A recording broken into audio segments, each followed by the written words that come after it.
Hello students. Yesterday we started our unit 6. We have the title of the unit, which is the gender divide. We had our discussion about the gender divide in general, and we have an idea about the differences that we have here between genders. Now moving on, we have our homework. The homework that we have is basically the vocabulary that we discussed yesterday and we explained. We have your exercise on page number 83. On page number 83, you can see that we have here our words, which are anxiety, gender, repetitive, stereotype, temperament, capacity, intensity, restless, and tedious. Now moving on, we have our exercise, which is to fill in the blanks with the suitable word. So just to see the first one, we have here the blank that blonde-haired people are not smart is ridiculous. So we have an opinion here or a kind of idea that is ridiculous. So we can see that the most suitable word is stereotype. We were bored and blank, so we decided to find something to do. We were bored and we can see that there is some kind of feeling that is bothering. So we can say that we have here, we were bored and restless.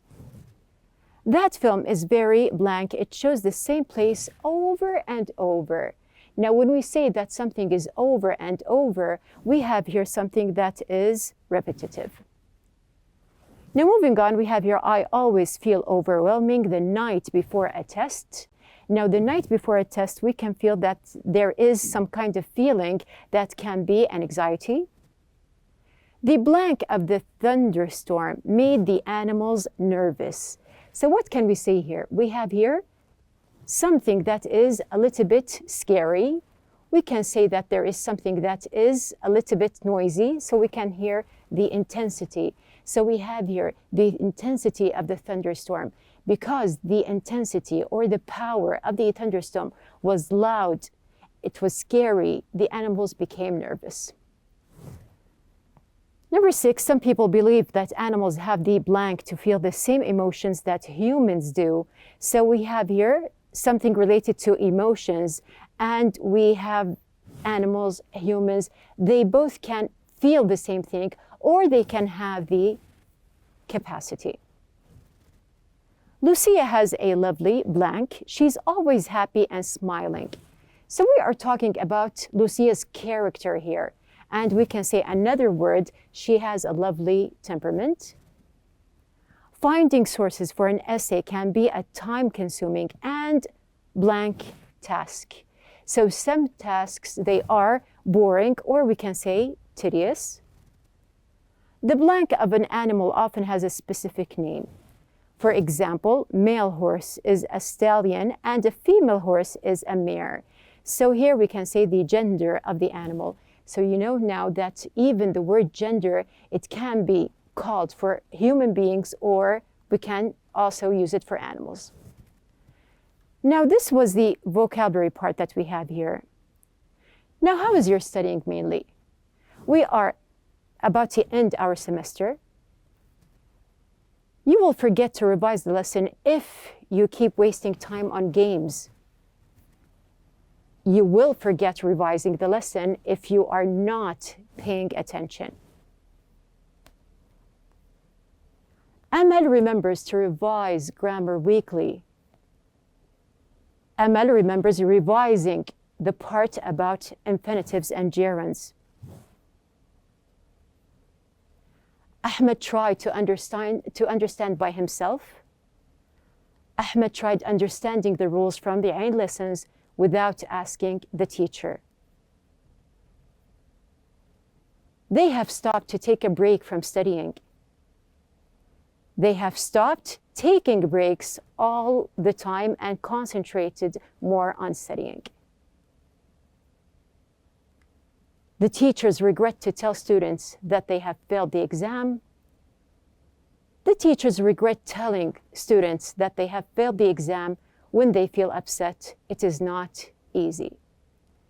Now here, in this part, you can see that all the examples that you read, they are basically associated with the grammar lesson that we took yesterday, we have the 5 verbs that we mentioned. We have here regret, forget, we have also remember, we have stopped, and we have here try. Now these 5 verbs here, we said that we can put them in the sentence with a gerund or an infinitive, as we had in our examples.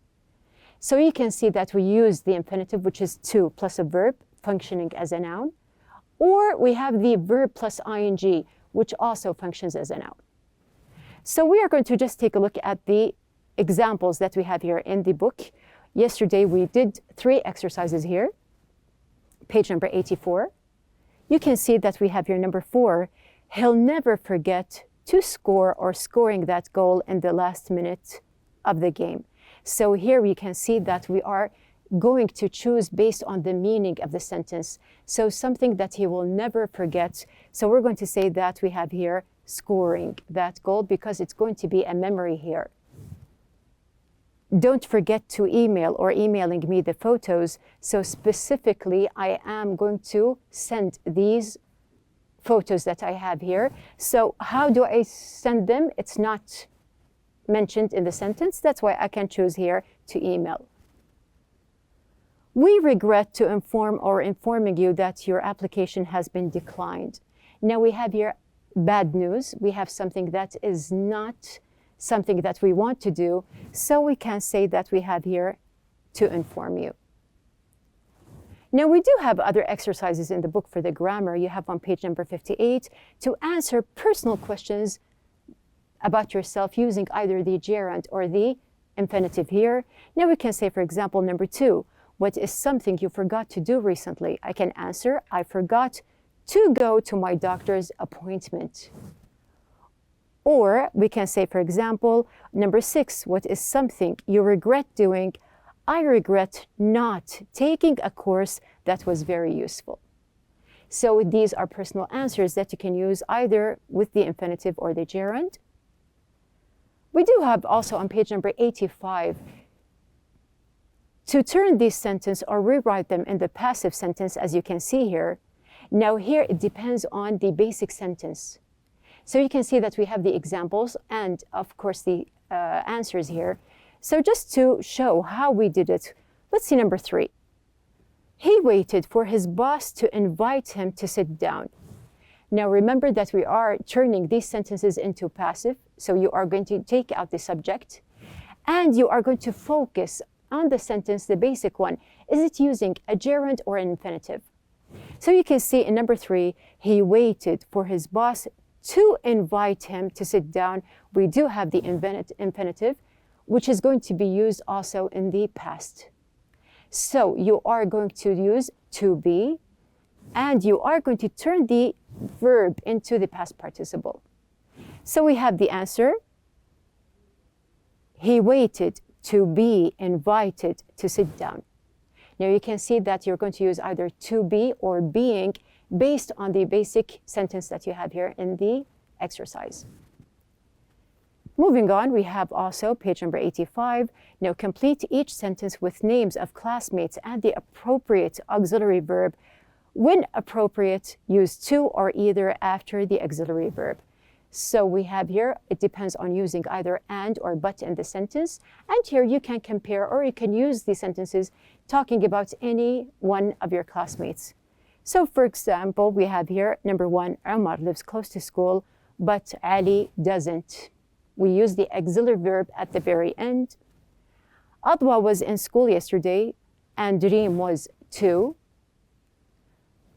Bandar is wearing blue today, but Abdullah isn't. Number 4, Rawan never comes to class late and Maha doesn't either. So you can see that we used doesn't, we used was, we used also isn't, and we added either to or either, based on what is the sentence. So we have here, these are basic examples. Now, moving on and finishing the grammar report that we have here, there is a question for you. Imagine that you are going out the house and suddenly you realize that you are wearing 2 different shoes. You are going to go to a formal place or a formal event here, and you are wearing something which is like this picture here. Now we can see that this is quite outlandish. Now, what is your reaction? What would you do? We are going to talk about different reactions. And basically, because we are talking about different genders in the unit, we have also different reactions for people. So how would you react? We have here different situations. How would you react to them? So let's say, for example, that we have here a car accident or a crash. Someone stole your wallet, a very important appointment. We can see also losing keys or having an exam. Now, people, they do have different reactions for these situations or incidents. Now, we are going to move on. Think about how would you react. And since we are talking about reactions, do you think there is a gender difference in the reactions? Do you think that males and females react differently to different things? Now, this is going to be the part that we have here in our conversation. We have our conversation lesson for the day. Our objectives are going to be to answer questions and express opinions about reactions. Give the meanings of words and expressions. Use real talk and specific phrases in sentences. Ask for and give directions. So since we are talking about different reactions, we need to know, or just to be introduced to our characters who are going to be in the conversation. We do have these two characters who are Faisal and Fahad. Now, Faisal and Fahad here, they are going to pass by a gas station, as you can see, and we have here the attendant. We can see that there is something concerning directions here. So we are going to listen to the conversation between them. Now watch out for the highlighted and underlined text that you have here within the conversation. We are going to focus on the real talk, and also we have different phrases. So we're going to start. I don't know why Google Maps can't find Lakeside Drive. I think we'd better stop and ask directions. Don't worry. I'm sure I can find it. Let's try going this way. I think we're lost. Look, there's a gas station. Let's pull over and ask someone. Oh, all right. You look lost. You can say that again. We're looking for Lakeside Drive. I know this town like the back of my hand, and I can tell you that there's no street by that name. Do you mean Riverside Drive? Oh yeah. That must be it. I just got the street name wrong. Can you tell us how to get there? It's not far. It's just over on the other side of town. You need to turn left out of here. Then go straight for a couple of miles. Keep going until you see an ice cream shop. If you pass Town Hall, you've gone too far. Take the first left after the ice cream shop, and you'll be on Riverside Drive. Thanks. I guess it's a good thing I suggested we stop for directions. We would have been driving in circles for ages. Don't make a big deal about it. I'm sure I would have figured it out eventually.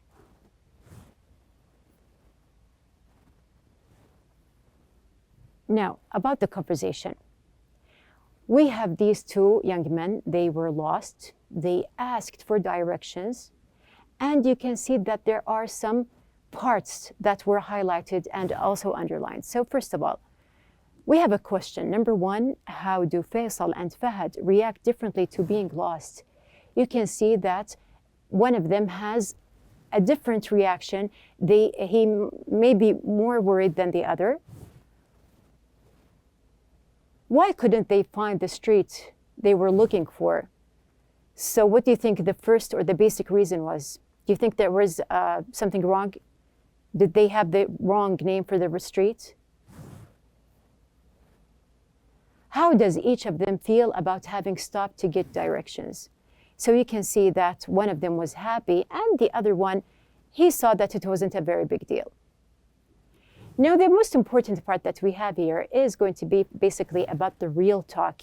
Now, we have interesting phrases in the real talk. Now, first, we have the first one. When you say that you know something like the back of your, or I can say at the back of my hand, it means actually to know something very well. So when I say that I know something very well as the back of my hand, I have something that is very clear, or I know it very well. We have the other picture here. You can say that again. Now, if someone says something to me and I reply, you can say that again. It actually means that I agree with you completely. Now here in this picture, you can see that there are different ages for a person, starting from an infant or a baby here to an old man.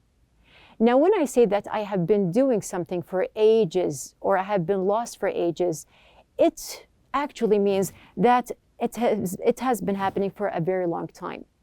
So it's just an expression to show that something has been happening for a very long time, but of course it doesn't mean literally the different ages that we have. Now you can see that we have here a map. We have here location. Now you can see that we have here two locations. One is here and the other is over here. Now over is used to emphasize on location. When you say that I have a book or I have something over there, you are emphasizing the location of what you are talking about. The last one, to make a big deal about something, is actually making something small seem very important. When I mention to you that we are making a very big deal about being lost, it means that it is something simple and we are making it bigger. So we do have our 5 expressions, the real talk expressions that are very interesting. And you can see that we mentioned something about location and about giving or asking for directions. So basically in your book, you do have the table asking for directions or giving directions. For example, am I headed in the right direction? Can you tell me how to get to, or I'm looking for? On the other hand, when I am giving directions, I do have more options. Go straight, you can go left. If you see something, you've gone too far, we can say also to take left or take right. When you get to a location, you will see something else. So we are going to apply what we have here. You do have the instructions in the book to role play with a partner. Ask your partner how to get to his or her home or some other destination from your school. Your partner will give you directions. Use phrases from the box. So we do have an example here just to use our directions. We are going to mention something about directions to the new cafe. Now I can start by asking someone, I'm looking for the new cafe. Can you tell me how to get there? Now, since I am going to give directions, I do have lots of options. Now, for example, we can say, go straight on this street until you get to the traffic light. Take right after the traffic light, then take left after the next one. Keep going until you come to the end of the street. When you get to the end, you'll see a park on the right. Go straight and you will find the cafe on your left. If you pass the park, you've gone too far. Make a U-turn and the cafe will be on your right. So you can see that I have the complete directions and the phrases that we have in the book all mentioned here in our directions to the cafe. Now, this is just one example. You can have other examples. So since we are talking about cars here and about going places and maps, we are on the road. So we are going to take our road here and move on to something else. Now we are mentioning driving from one place to another. Actually, when you think about drivers, you can see that there are different types of drivers. We have someone who is calm, they be very relaxed while driving. Someone can be very tense and surprised. We can see someone who is happy. Some people, they get angry while driving. So they do have different reflexes. So when they have, or they are actually on the road, people have different reflexes. We have reflexes means how to deal with the street and the other cars that are surrounded. We are moving on. You can see from this picture, we are still comparing, as we compared between Fahad and Faisal. We compared between genders in general. We have here a comparison between two types of drivers. We have here the old driver, as you can see from the picture, and we have here a younger driver. So moving on with our lesson, we have the second part of our lesson, which is about different reactions. Now, this is the part that we have in the listening lesson. We have one basic objective, which is to answer and correct true and false statements. Now, in your book, we have the listening part. Listen to the morning news show discussion about the different strategies used by the new and experienced drivers. Then answer true or false. If the sentence is false, rewrite it with the correct information. So we are going to learn more about a kind of book that we have here, or there is a kind of interview. We are going to listen, and we do know that there is a comparison between new drivers and experienced or old drivers. So we have here the true or false statements. We are going to listen to the conversation, and then we will see which one is true and which one is false, and we will correct. Moving on. Good morning, and welcome to MChat. I'm your host, Ken Larder, and today we're talking with Kevin Shields, the author of Young and Mature Drivers, Driving Each Other Crazy, a fascinating new book about the sometimes incompatible differences between young and older drivers. Kevin, good morning, and welcome to the show. Thanks! Glad to be here. Kevin, I want to begin by asking you about one of the major issues the book focuses on, the difference between younger and older drivers' approach to danger while driving. Can you tell us a little bit about this? Yes, I'd be happy to. It's long been suspected that men of different generations have different ways of reacting to obstacles and potential dangers. Research has indicated that these differences are probably real. They reveal that experienced drivers tend to have a better sense of the parameters involved in each situation and react intuitively. So, this means that experienced drivers have better reflexes, doesn't it? Certainly not. Experienced drivers simply have encountered similar obstacles or dangers before and have developed a number of strategies. Intuition, as we all know, often has to do with accumulated knowledge and a range of experiences. Younger drivers normally have faster reflexes, but they need to process all the information on the spot and make a decision that they have probably not had to make before. So, it is a more conscious process in their case that sometimes increases stress or fear, depending on the individual. So then it seems neither group has a total advantage in such cases, do they? Well, the strategies experienced drivers use does give them an advantage when having to regain control of the car or dealing with spillage that makes the road slippery or driving on ice. I remember hearing that experienced drivers usually have lower car insurance premiums than new drivers. That's true, isn't it? Yes, it is, provided that the experienced driver has a clean record, with no major accidents. That's a bit unfair for new drivers, isn't it? I mean, it makes it considerably more expensive for a younger person who doesn't really learn much if they have a job. Not really.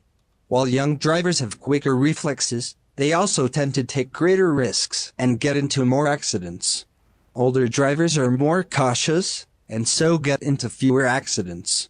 So new drivers have their strengths, and experienced drivers do too. Each group deserves to be given credit for what they do well. So each group is the better driver in their own way, aren't they?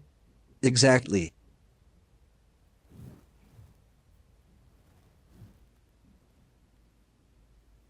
Now going back to our statements that we have here in the book, we have the sentences. We are going to decide which one is true and which one is false. We have, based on what we heard, the conversation or the interview between the two people. First, Kevin Shields is the host of the show. So did you notice or listen to the introduction when we have the mentioning of the names here?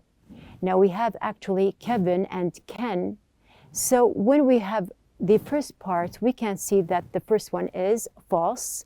Why? Because the person is Ken Larder. He is the host of the show. Number two, the book they are discussing was written a long time ago. So actually, even this one is false because we listened and we heard that the book is new. Number three, new and experienced drivers use different driving strategies. So we can see that this one is true. Experienced drivers seem to be better able to deal with difficult situations. Now we have listened to this part and also this one is true. Older drivers' reflexes are as fast as younger drivers. So we did mention the word reflex from the very start. Now we have this statement is actually false because it was mentioned that younger drivers have faster reflexes. Why? Because the older drivers, they are actually used to driving and they have more experience, which makes their reflexes different. Number six, new drivers tend to get more stressed and frightened when dealing with dangerous situations. So based on number five, this one is true. We have the last part, number seven, experienced drivers normally have lower insurance premiums than older drivers, and this one is also true. So we have these sentences. I hope that you just check your answers and make sure to correct the false statements as we have been asked in the book. Now we are talking about driving. We are talking about cars. So we are going to relate our last part of the lesson to speaking and conversation as we have before. Now you know that there is a very important relationship or a link between speaking in general, having a conversation, and the basic part in both to have the correct kind of interaction between people is to have the correct pronunciation. So we are going to move on with our new part, and we are speaking actually about cars. So since we are speaking, there is a kind of comparison here we can relate. So let's just read together. Speech is made up of words, but words on their own are not much use. We can compare them with parts of a car. If we know how to put the parts together, we have a car. And with a car, we go places. Just like cars have different parts, speech is made up of different words. If we put them together, we have meaning, and with language, we change the world. So we are talking about cars, we're talking about drivers. Let's just imagine that we are drivers and we are dealing with different parts of a cars. We cannot move on unless we have the correct parts, and each part is in its correct place. It's the same way when you want to use your language, you have to make sure that you have your vocabulary, your grammar, and of course, your pronunciation. So we have here in our lesson to make your speaking, meaning we have here the car. To make it move faster and smoother, you need the right pronunciation. So you do have your vocabulary, you do know your grammar, but to make it correctly and to make it smooth, you do have to make your pronunciation faster and clear, of course. So we have here, as we decided or we have agreed before, that you will make your pronunciation smooth. You have to make sure that it is not choppy, you are not speaking like a robot, and you have to learn how to make your speaking natural. Now moving on with our lesson, or the part of the lesson actually, which is related to the parts that we have studied before, you can see that we have practiced to pronounce the letter R correctly. We have also how to pronounce 3 ways for the ED, how to relate or link and pronounce consonant clusters, And we have also to link between vowels. And we had in Unit 5 how to pronounce to correctly. And you know that we have different ways to pronounce to.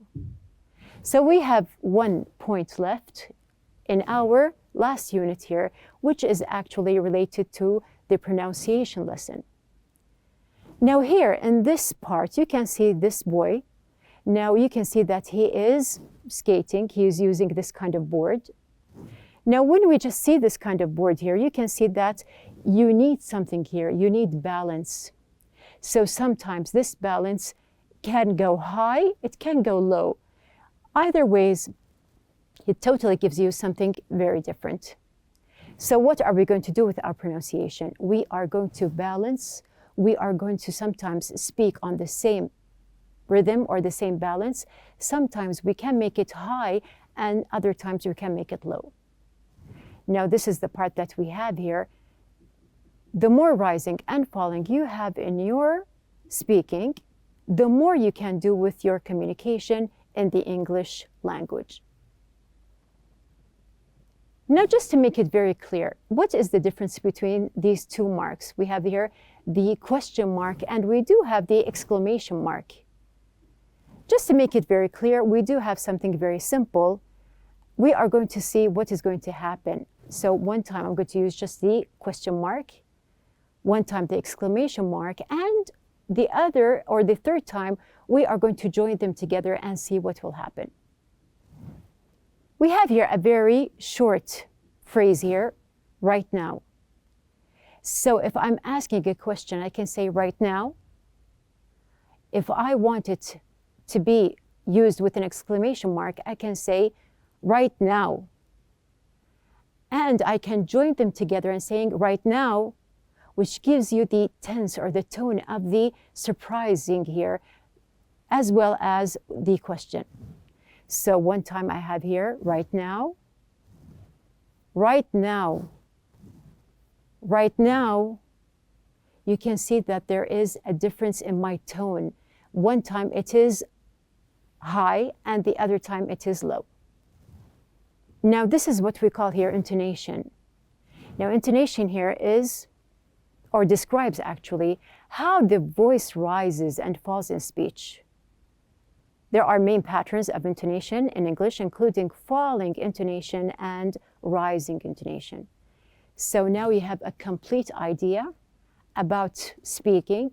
You can speak on the same rhythm. Sometimes you can make it higher and sometimes make it lower. Now we are going to listen again to parts of the listening script that we took and just make sure that you have the rhythm or the higher and lower part that I want you to focus on. So just listen to them. So, this means that experienced drivers have better reflexes, doesn't it? So then it seems neither group has a total advantage in such cases, do they? I remember hearing that experienced drivers usually have lower car insurance premiums than new drivers. That's true, isn't it? So each group is the better driver in their own way, aren't they? Now in these sentences, you can see that we have here tag questions at the very end. And you listen to the script, you can see that at the very end, the tone is different. We are going to move on and see. We have the rhythm or the tone that we are talking about, which we call the intonation. Now we are specifically going to talk about intonation in tag questions. Our objective for the pronunciation part in our lesson, which is to ask tag questions with the correct form of intonation. Now tag questions. As you have seen, when I displayed here the sentences that we have in the conversation, tag questions are added on or at the end of a statement. They are tagged on, turning the statement into a question. Like, for example, you studied that, didn't you? So you can say here the same statement, but in another way. I can ask you, you studied that, didn't you? Or, you studied that, didn't you? So one time I have it high, You studied that, didn't you? And the other time was lower. You studied that, didn't you? So we are going to see what or why do we have this kind of high and low. Speakers use question tags chiefly to make sure their information is correct or to seek an argument. Now, tag questions follow a certain pattern for negative and affirmative answers. So basically, it depends on the answer that we have here. A negative tag is used with an affirmative statement, whereas a positive tag is used with a negative statement. It's important to use the correct intonation with tag questions. So we are going to focus on intonation. We are going to set the tone of our speaking. Now we have two types, as we mentioned. We have rising, and also we have here falling or lowering. Now let's see here. In the following examples, rising intonation on the tag indicates a genuine question. The speaker isn't sure that the statement is correct and requires an answer from the listener. So we have here the rising if I am not sure of my answer, if I am not sure of the information, I have to make the tone higher or rising. So let's see the examples here. They study in London, don't they? We're working tomorrow, aren't we? It was cold yesterday, wasn't it? You can see from the three examples that we have here that I am raising my tone here at the very end, which is the tag question. He went to the event last night, didn't he? We were waiting for the results, weren't we? They've been to Japan, haven't they? So here we have these examples. We are actually raising the tone. Now let's see the other part. In the following examples, falling intonation on the question tag gives the impression that the statement is correct. So when I have a falling intonation, I am actually sure of the answer, but I'm just going to make sure that my answer is correct. So it's like just making sure of a part that I am already familiar with. She doesn't have any children, does she? The bus isn't coming, isn't it? Or is it, sorry, here? We have here, she wasn't at home yesterday, was she? So just focus on the tone. To make you understand the difference here, we can just compare. So let's just focus on here. You weren't sleeping. I'm going to pronounce it once with a rising tone and the other time with a falling tone. You weren't sleeping, were you? Or I can say, you weren't sleeping, were you?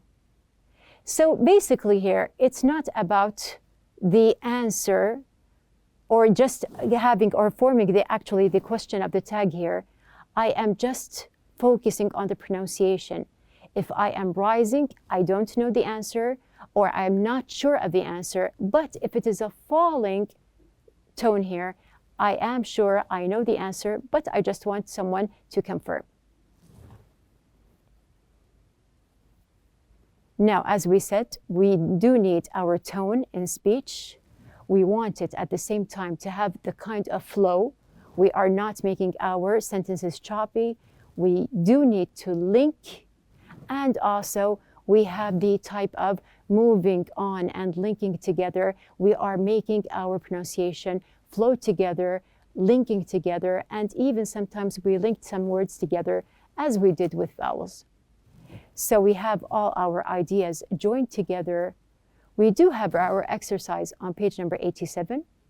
So you are going to practice. We have here the sentences from 1 to 5. Just practice the tag questions that we have here, and we are going to practice together in the next lesson, inshallah. At the very end, our outline for the day, we have, first of all, our conversation part where we had the part about giving and asking directions. We listened, answered questions, and predicted meanings of words from the text. We built conversations using phrases and applied real talk in sentences. Then we moved on to the listening part, where we had an interview basically about driving. There was a book, and we corrected some false statements. And in the last part, we have here the pronunciation part, which is the intonation in tag questions, where we have two types of intonation. We have the rising, and we have here the falling. So we have applied all our skills that we have here. We did our listening, our speaking. You did have your writing part and also the reading within the lessons. So focus on our pronunciation exercise, and we will complete in the next lesson, inshallah.